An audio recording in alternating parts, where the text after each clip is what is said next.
Welcome to the Your Voice Matters Women's Retreat.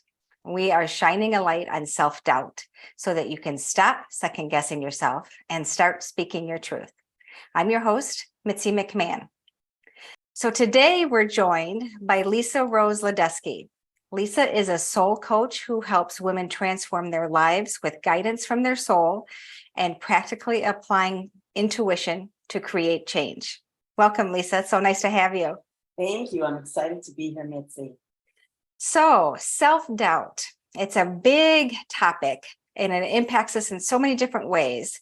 But I'd like your perspective. I'd like to hear your perspective on how it impacts us when we're trying to figure out living a soul-led life or developing our intuition or any of those angles.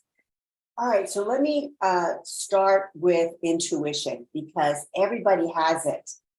You're born with it. Whether you use it or not, that's up to you. And the more you use it, the stronger it gets and the more that you can do with it.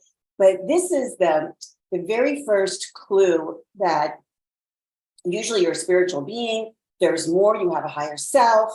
There's something nudging and guiding you for what's best for you. And then, of course, interference comes into play, and that's where the self-doubt comes in. I'm not supposed to do it that way. I need to have more information. This seems irrational. It couldn't possibly be this easy. What am I going to do after that, right? So those are some examples of how immediately we start to self-doubt even our own natural intuition, which has our highest and best self, at heart, comes from the higher self, from the soul. So oftentimes that self-doubt, first understand that it's fear, right? So it's fear generated, and the fear is from the ego or the thinking mind, which is trained, and its purpose is to protect us. So we don't want to kill the ego. We just want it to be in service to the soul. And I would say 90% of the people walking on planet Earth have that flipped.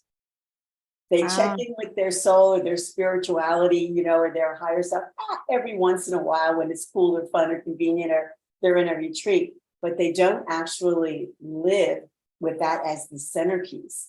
And so they're always operating from, I have to be careful. Is this right? I want confirmation. I don't want to guarantee before I make the next move. And that's where they get tripped up. Whereas if you spend time and you flip that, I'm making it sound easy, right? You have to work on yourself for sometimes it's years. Sometimes you need professional help, and sometimes you can just figure it out. Right. I knew that I was intuitive from a very young age. Because I had evidence of that even when it seemed irrational, I might not say anything, but I knew what was real and that it was going to happen, and maybe, it would come out to play later and I could say, oh yeah, see that? My intuition was right, or I was right. But I didn't really know what it was. Plus, if I said some things out loud, I would be made fun of, I would be questioned, I might even be bullied. So it's one of those things where you're undercover for a long time until you have the courage to say, wait a second, that's just part of who I am. My body is my intuitive instrument, right? You have it all here. And intuition is just the matter of scanning, receiving, interpreting vibration that's coming your way. So you're picking up the ones that are meant for you, the others you just let go, and then acting on it. So it's the self-doubt creeps in that spot between where you received your intuitive, I like to call it intuitive hit, where you received your intuitive hit and your guidance, your information, and then the point where you're actually going to act on it. That's like the big cesspool of self-doubt right there. I love how you call it a big cesspool. I want to back up for a second because you said something that's really important that I think I'd like to just expand upon. 90% of the humans walking around are not in touch with their soul. They're operating from the ego. So where do you think that comes from? Well, I think that it comes primarily from conditioning, training, patterning. All of that's from, it's a bigger topic, but, control. Right. Societal control. It could even, and obviously, if you subscribe to a particular religious dogma, that's all about control. You cannot Right. go out of that zone whatsoever. The hammer comes down, you're a Right. sinner, or this or that. I was raised in a very strict Catholic family. When I broke free from that dogma, everything started to open up. Then you question everything. However, having said that, I went to Catholic school, the whole thing. The soul and conversations about the soul were normal. I mean, it happened all the time. Not only did we learn about it at in religious class at school, but it was talked about at home. I mean, my whole neighborhood all understood that we were souls. And if you Oh, did certain things, like if you murdered somebody, you would get a black mark on your soul, and that never went away. So like when you made it up to the pearly gates, which was also taught, right. the first thing you're going to take a look at is the marks on your soul. How many black marks do you have? How many light marks do you have? How many scars do you have from marks that you had that were healed because those were, allowable to be healed? So some sort of minor infraction, like maybe you told a little white lie, right? That's just a little ding on the soul, but then, if it doesn't harm anybody, it eventually goes away. So this whole idea that, I had a soul, I was a soul, I've had for as long as I can remember, but that lived in tandem with the big rule book. Right. The religious rule book, being Catholic, the rule book for being female. Right. Right. The rule book for being female. Yes, and that whole thing, and then being sort of tamped down and squashed down and trying to be molded into a particular role with expectations and all of that, both from the parents, from the religion, from society, from the place that I lived, from my ethnicity, all that, right? So I remember when I was breaking free from that, there's a lot of self-doubt. Oh my gosh, maybe my parents won't love me anymore. I'm probably going to get excommunicated from the church. What are my friends going to think? Will I not be invited to the birthday parties anymore? Will I be made fun of, or bullied, or maybe I'll be in danger. Someone try to hurt me. So when I was young, I think about that and I better be really sure. So you kind of lay low for a really long time. But it wasn't until I had some, when you're not listening to your intuition, you're going down the wrong path. It will get louder and louder, or blocks will come up, and it will seem like that moment where you think, I try to do everything right and nothing is working out for me. So I'm going to self-doubt what it is that I'm doing in my entire life, because nothing's working. Well, all of that is probably information, unless you're consciously making really poor choices just for the experience, is likely your intuition, right? Led by the soul, trying to put up the blocks to say, not the best way for you to do this, not the best road for you to be on. This is not good for you. And it will keep giving it to you and keep giving it to you, maybe in a variety of different ways, that you finally say, okay, let me just take a sacred pause here and reevaluate my thinking, my situation, what's really going on, and then take a deeper dive into connecting more deeply with myself. What most people do is they head into the pause, and then they buy 10 books, they take 5 courses, they ask 12 of their friends, what do you think? Which creates even more self-doubt, because what's working for them is probably not going to be working for you, because they're a different soul than you. Right. So it's really the happiness is an inside job. So, I love that. When you have self-doubt, first you can catch yourself. Wait a second, let me just stop and say, what is it that I'm doubting? Where is that coming from? Is it coming from me, or is it coming from some sort of external voice or source that's saying, you should really think about that. That might not be good for you, right? That can be from friends, parents, teachers, wherever. Even social media, as you're scrolling, I'm like, wait a second, they're doing it differently than me. So you've got to turn all that off, and then begin to do the work, the work of taking the deeper dive in. Your intuition is always present. So that's always a good starting point. training your intuition, learning to trust your intuition, you have to first believe it. When you receive it, then you act on it. That's the magic trio, right? Believe, receive, interpretation, and then take the action on it. Because when you take the action on it, then it becomes, your intuition becomes stronger, and your intuitive abilities naturally start to filter out more of what doesn't serve you best.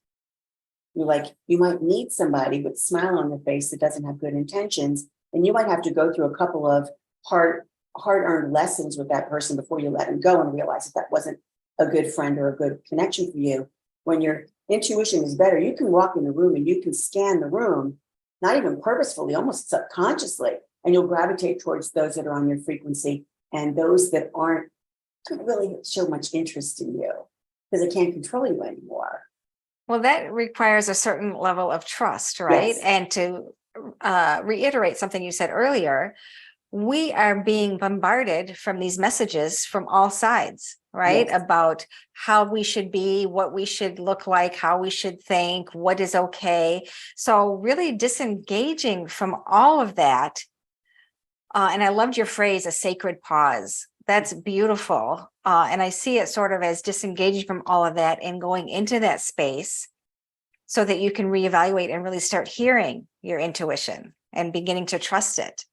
Yes, I trained in intuition. You know, I was always intuitive, but I never trained. But when I started training, seriously training, I studied with Sonia Choquette for 4 years. Oh, yeah. And a couple of other people. But she had these really long workshops, and we used to go to Chicago and be there for a week, day and night. You know, so no phones off, no computers, no telephone calls.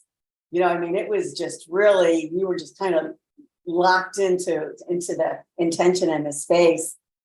And initially, you know, like lots of people, I was just walking around thinking that when it was appropriate, I would get an intuitive hit, and then I would get the guidance, and then I could act on it. And what I learned going through the training is that there's a far more efficient and easier way to do it. And that is to actually create a practice where you can do this many different ways, right? Many different ways, but I'm a big ink on paper gal. I still like to write things out. So I did it with a journal. You could also do it with a voice recorder. However, some people do it if they're artists, they do it with creating images. But you start to track what seems to be the signs and the symbols that are coming repetitively for you, right? Or to you. And then you're able to track what the frequency or the frequent meaning is of those signs or symbols. So you end up really developing your own personal intuitive language of signs and symbols, which is a shortcut to meaning. And it can literally be a sign or a symbol, like you see multiple numbers, or you see certain numbers. You might hear a song with lyrics on the radio that's talking about the exact same thing that you were thinking about or that you're looking for a solution for, and the answer is in the song, right? So that would be a way where you're using your sense of hearing to be able to communicate. And I say they, right? Me, myself, and I. Right? You said there's you, right? There's the soul there, and of course the spirit is what inhabits the body, that is an extension to the soul. So when you begin to practice, you carve out some time once a week, maybe 10 minutes a day, and then you can do what I call your intuitive work. So show me the best way that I can take another step or my next step in writing my book, because I'm starting to write a book, right? So that would be a question. It's not real specific. It's kind of, I'm wide open to things that I might not already have thought about. Mm-hmm. And then I wait for my intuition to download that or drop that into my thinking mind. Here's a tip for everybody who has the question: how do I know if it's my intuition or if it's my thinking mind? That's a question I get all the time. And here's how you know. It's the intuition is the very first thought, could be a word, a picture, an idea, that drops into your consciousness. You're aware of it, right? Very first thing after you've asked the question, in my experience, I have found that much of the time that guidance or that answer, that information is dropped into my consciousness before I even finished asking the question. Because And oftentimes we discount it though, right? yeah, oh, immediately, because Yes. that's the role of the ego in the mind. Right. So you'll have the intuitive hit, like there, and in a nanosecond, your thinking mind comes in and says, that can't be it. You need confirmation. We didn't plan that. We didn't think of that before. So it can't be right. It's irrational. There's Right. not enough information. I don't understand it in full. So that happens almost every time. So you're going to get two things. You're going to get your intuitive hit, and then you can immediately see your mind go into action to discount it or discredit it. So Yes. if you go with the first one and trust it and write it down, because you know that you have information for the next step or the next direction that you're going to be going into. Now you might need more information. It depends on how big the task or how big the problem is. Sometimes it's just the very next step. Sometimes the response is the sacred pause. Not enough information, not the right time. You're not ready. So that needs to be respected as well. No might mean no, not now. Right. So it's almost like we need to train ourselves to become aware of that very first thing that drops in. Right. Yes. And this is where the practice comes in, rather than just sort of walking around thinking, oh, well, whenever you give me, information that's best for me, I'll be open to receiving it, hope and get it. Most of the time you're going to miss it. It's really in the moments of stillness, like you're gardening, you're praying, you're meditating, you're might even be just cruising through a bookstore, looking at the spines of the book that you want to pull off the shelf. You could be swimming or biking or working out, doing something that's active, maybe even dancing, because when you're in movement like that, it gives your spirit an opportunity to be more grounded in your body. So if you're feeling stuck, I remember some of my teachers used to have us get up and we used to dance for like 10 minutes. Now, try it sometime, right? It is a long time to just be dancing. At first you feel awkward and stupid and, like too many people are watching you. And then you relax into it and you think, you know what? I'm not even dancing anymore. This is my spirit moving my body. Awesome. And then you can hear it. But the easiest way, people say, well, what would be the very best first step?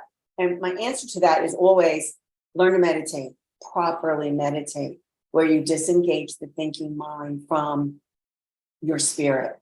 That's that. And people say, well, I can't meditate. Yeah, you can. you can. That's great advice. So what do you mean by properly meditate? Oh, some people think that meditation is a form of relaxation. So they think that while they're thinking about their next project, while they're looking at the lake, that they're meditating. No, it's actually a workout for the brain, right? So what you're doing when you're meditating, the easiest way is to just use your breath. It doesn't cost anything. You already have it. Right. Breath work has great benefits. Right. But when you do it this way, where you're focusing on releasing what the thinking mind is got at the forefront, it keeps interrupting your meditation with it. The way that I like to do it is I just, because I have a very busy, there's always something going through his head, right? Very busy. And so when I'm sitting down and I want to meditate, on each breath, I imagine that there's a big, like a soap bubble in front of me, big bubble. And on my exhale, I blow whatever I'm thinking into the bubble.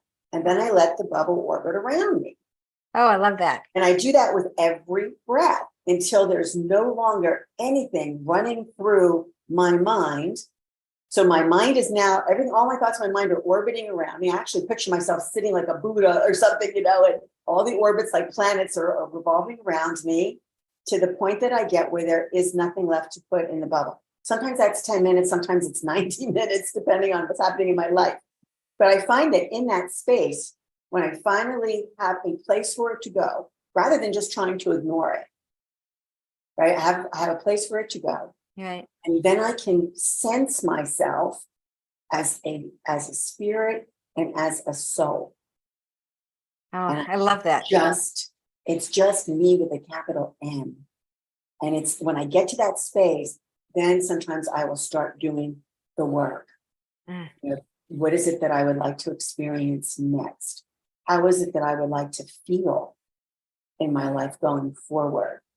What guidance do I have for myself now? How can I best, fill in the blank? And then, of course, it could get more specific if you wanted to do more specific work. But that's a technique. I actually learned that from Lama Surya Das, who wrote the book, The Buddha Within. And I changed it up a little bit to sort of fit my discontent with having to do it his way, right? So, so then I figured a way to make it work for me. So I call it meditation for busy minds. Oh, that's fabulous. And Meditation for busy minds. And what's kind of fun about that is it helps you prioritize what the thinking mind should focus on next. So when you're in that space, you can also work with it and say, show me what I really need to be paying attention to that is on my mind. And then as I'm watching them orbit around me, that bubble will stop right in front of me. And then I'll take a peek into the bubble. And sometimes what I put in there is different than what I'm seeing now, because time continues while I'm in here doing the breathing. Awesome. And something else may have happened and the situation may have been resolved, or my perspective is now different and I have a solution. So my intuition is working with me while I'm in this meditative state. Sometimes my intuition, I'm so good at it now, I can just walk down the street and tap into it and get the answer. But so it took work, right? I mean, we have to put the work in. Yeah. Yeah. Because previous to that, there's, when you start, when you don't know what you're doing, right? And you start diving into the mystical arts, sometimes, you have psychic abilities that you don't know how to control, right? Really strong intuition is what psychic ability is. Most people just operate with normal strength intuition. It serves them well. But if you develop it, it gets stronger and stronger and stronger. It tips over into having psychic ability.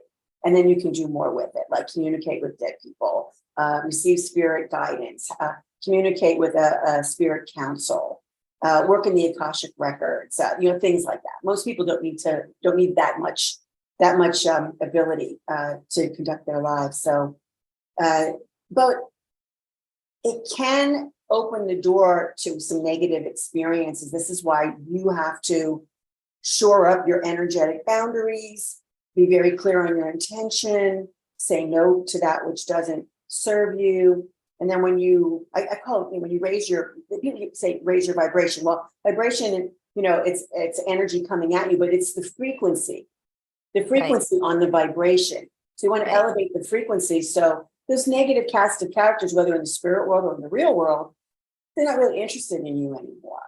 Right. And that's where the law of attraction comes into play. You get to the frequency and the law of attraction brings to you your match. People, places, opportunities, jobs, ideas, projects. Things that are in alignment with your frequency. Right. Yeah. Right. Wow. In working with the soul, that's intuition. Everybody's got that. That's why I'm spending so much time talking about that. You already got that. You don't have to do anything but start to work with it and train it and make it stronger. Soul is different, right? Working with the soul wisdom, consulting your soul record. This is different, where you're looking at choices or you're seeking guidance from the soul's total experience and its fine gifts and abilities and characteristics, its qualities, which are very individual. I've been doing soul work I think I started doing it in 2010, so 13 years now. And I'm still shocked that when I create a soul blueprint for someone, how different it is than any of the other ones that I've done. And the feedback I get is it's right on, it's exact. And then of course the coaching part comes where, we do the application of the soul wisdom to the current life. So, the soul has had a long journey and continues in it. It just knows more than you or your intuition, but it will use your intuition to nudge you in those moments that you need very specific guidance. Well, for someone who may be watching, who is in the cycle of self-doubt, wants to be able to trust their intuition, what would you say to them as a where to start or one thing to do? Would it be that meditation you were talking about? I Or would something say else? they could, even if they don't meditate, they can just get quiet and still and give themselves a couple minutes, 10 minutes, let's say. They're going to start. And really, in the beginning, just focus on one issue. Everybody has their list. They come with their list. Just Right. pick one. Maybe it's whatever it might be. Okay. And then focus on getting guidance that will help you with the resolution, solution perspective, solving a problem that relates to that particular issue. And if you might get it right away, you might get a word or whatever, and you can take an action on it. And you might get something that you don't quite understand. It's because not enough of the puzzle pieces have fallen into place for you to be able to understand the whole picture. It will come in time. But the key is then to take action on it, even if it's just Googling more information about it, or making a phone call, or deciding I'm not going to say yes when I really want to say no. Like that's a real simple one. The other is to start in baby steps. So, don't try to change everything all at once and hope, have these great expectations. Just something small. It could be something like when you're driving in the car, don't look at the map. Should I go right or should I go left at this intersection? And whatever first drops in your consciousness, Go with it. go with it. And then you know what happens? You find out that was the right choice. Now you have more confidence. Right. Now you're trusting yourself. Your higher self, your intuition is helping you lead the way. Helping lead the way for you. And then you can move on to some bigger things. Well, that's awesome. There's a vast array of ways to work with your intuition when you need something other than your intuition has no empirical evidence, right? So there's no empirical evidence. So it's not going to point and give you proof. It's just the inner knowing without empirical evidence. Right. So once you understand that that's what it is, it doesn't really seem irrational anymore. Right. So you can say, okay, I might not be getting all of this, but it's coming. Then you can always ask the next question. Now, in the beginning, there's confirmations and synchronicities, and you can ask for them. I got this information, and I really don't know what to do with it, or I don't feel like I have enough. I'm not sure that what I got is what I should be doing. Like those are sort of the self-doubt questions that come up when you're doing intuitive work. And then you can ask your intuition to send you confirmation. And then you start looking for it externally. It could be like, for example, you open up a book and the answer is on a random page that you selected that you were scanning. I talked about the lyrics in a song on the radio. It could be that you overhear a conversation on the train or on the bus, and they're talking exactly about the solution that you've been seeking. So that falls in the category of confirmation. It's you were given the information, but the confirmation is coming externally. Synchronicity is you're seeing it again and again and again. Where should I go on? Where should I go on vacation this summer in order for me to be able to feel the way that I want to feel this year? Let's just say use that, or maybe even meet somebody, and you're driving down the road and you turn on the radio and you hear, O Sole Mio, an Italian song, and you're thinking, maybe it's Italy, and then you think, I always really wanted to go to Switzerland, and you start looking up plane fares in Switzerland and hotels and whatever. And then you're driving down there, there's a truck that goes down the road and it says, Ricotta Cheese Company.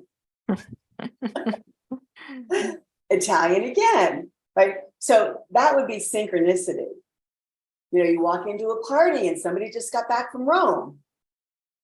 Another synchronicity, right? So that it's just trying to get your attention, saying we're trying to nudge towards Italy, if you haven't noticed. Awesome. And you don't even need to do a lot of work. All you just pay attention. Ask the question. See, here's the thing about this is also very true for the spirit world, which we're not talking about today, but you have to ask for the guidance, for the help. Oftentimes it just doesn't show up unless you're like really in dire straits or you're struggling with something, and then it will come to you. But the more you ask, the more you will get. And the better the question, the better the quality of the response. Like, so be an active participant. Yes. Yeah. Yeah. And so the self-doubt, there are ways around the self-doubt, asking for confirmation, looking for the synchronicity, strengthening your intuition so that you understand and can trust the signs and the symbols. Numbers is a big one.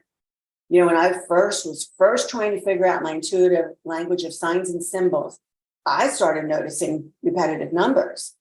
I was thinking about something and I would look at the clock and it would be 11:11, or it would be 4:41, or 2:21 or 2:22. No, and I would see it again and again and again.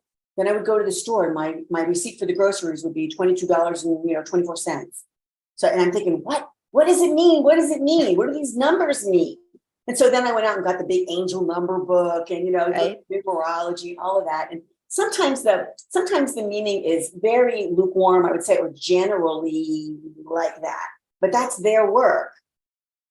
So here's the tip that I learned from my teacher that I'm going to share with you, is that when you see the number,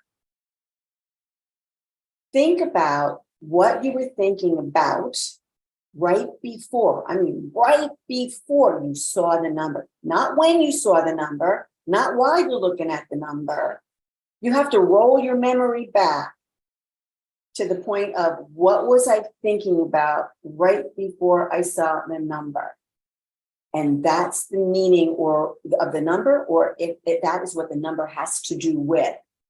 Wow. So I can remember struggling with that. When I realized what was happening, it's a bit of a struggle. I had my keys in my hand. I was in a hurry. I was walking across the parking lot to my car, and I was thinking about a million things, and I got in the car, and there it was, the repetitive number. I was like, oh, which one does it apply to? I was just thinking about 10 things between my car and, and my house. Right. Okay, wind it back. What was I thinking about when I put the key in the lock and I clicked it and I sat down, and then I went for the radio, or the car, and turned it on before I saw that number? What was it? And then I remembered what it was. I was like, okay, this number has to do with that. And then I started journaling it. Truthfully, it took me about 1.5 years to get my language of signs and symbols together. Wow. Some were easier than others. Such great tips. You're Yeah, I sharing. had Thank my you so top much. 10. I knew what my top 10 were. Right. And then it was other things. I started to develop, you have intuitive senses, which very, very much mimic your 5 senses, but they tip over into the psychic realm and their intuitive senses. So my intuitive sense of smell kicked in. So if I was smelling the scent of roses, for example, I had a particular association with it. Or cherry tobacco was another one. Or certain sounds. Sometimes, usually when I'm hearing sound, it's usually someone I can actually get them speaking to me. Or I might hear a word. The vignette, like what you're getting in your third eye as a vignette, or as a quick movie or a picture or an idea. Sometimes we think we're daydreaming, but we're really seeing something, right? It's more falls along the clairvoyance. That's a little bit more laborious than it is if you smell something, or you see a number. So you're using sight and smell, maybe sound, maybe touch. So I think almost everyone I know gets goosebumps. I call them truth bumps when you're in the present of truth. Now, some of the weird ones, you and I had talked about this in our pre-interview, were the sensations you get when I think of it as sourcing, but I know that this is also sometimes how spirit guides are trying to get my attention.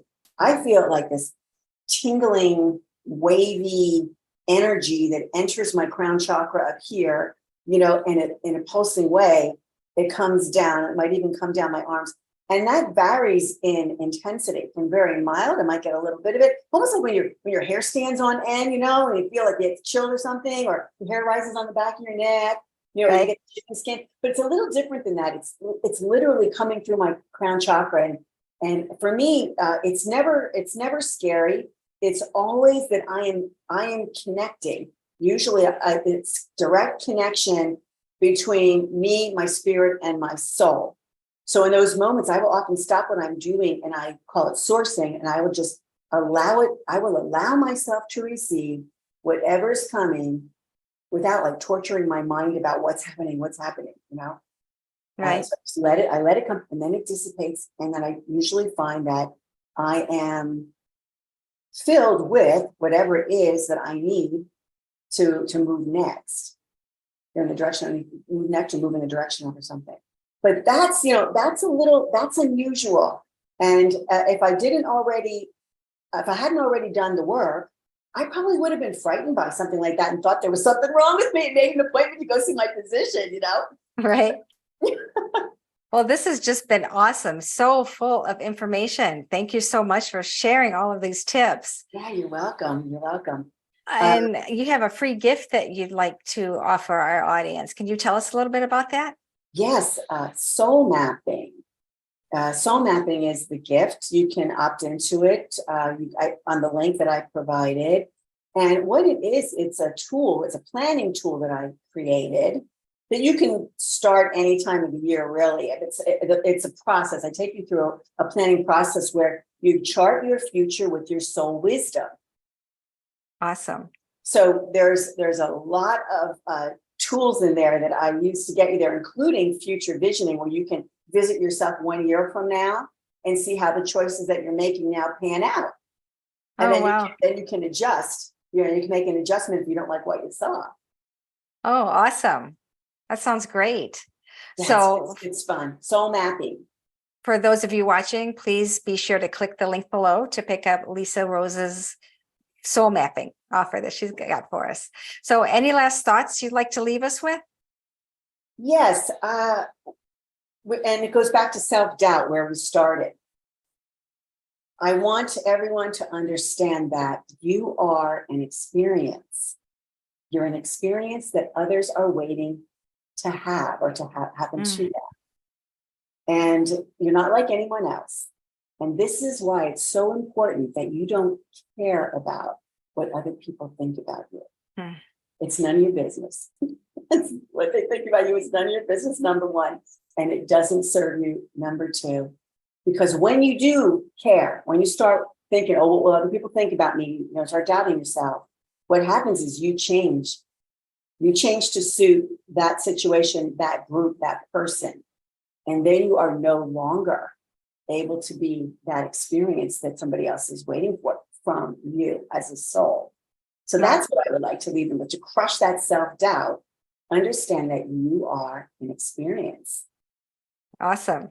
That's fantastic. Well, thank you so much for sharing your insights. So much wisdom that you shared with us. It's been really great having you. Thanks. My pleasure. And for those tuning in, please be sure to click the link below to pick up Lisa's free gift, and be sure to tune back in for the rest of our Your Voice Matters retreat. Thanks for joining us today.